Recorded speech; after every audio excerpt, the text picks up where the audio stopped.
We begin tonight with the calm in the financial markets before the tariffs.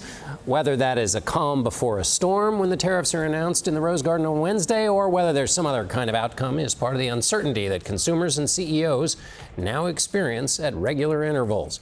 After plummeting at the start of the day, major indexes mostly rebounded, with only the NASDAQ ending barely in the red.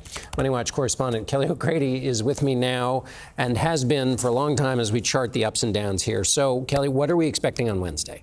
Well, John, I've learned to expect the unexpected when it comes to tariffs, so let me just get that out of the way. But what we are likely going to get is reciprocal tariffs. And what that means is putting an import tax on goods from countries that already tariff us. And President Trump has really teased this as his big tariff day. Now, what we don't know is the list of countries. It could be exhaustive, but there's also been a lot of talk about maybe a more targeted list of countries called the Dirty 15. If you will. Now, what I can tell you is this is going to be in addition to auto tariffs that on foreign autos coming into the country that have been announced, as well as existing tariffs on China. Again, we don't know the list of products, but some that you might see would be autos, pharmaceuticals, and lumber.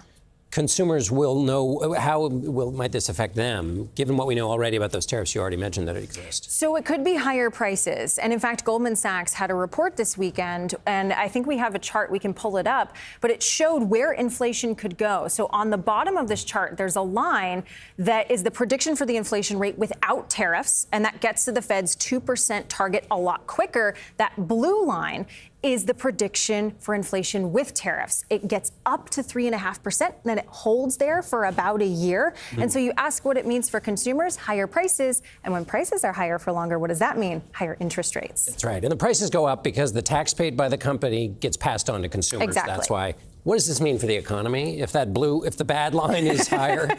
So it means higher prices. I will also highlight, this could mean with tariffs, more manufacturing here in the long run, a more robust domestic supply chain. But I think the big concern is consumers already have anxiety. We've talked about this, about tariffs and higher prices. What happens if they spend less because of that anxiety? A slower economy. That same report by Goldman Sachs I mentioned, it's now pegging the chance of a recession within the next 12 months at 35%. It's up from 20%. So look, that's not 100%, but we're moving in the wrong direction.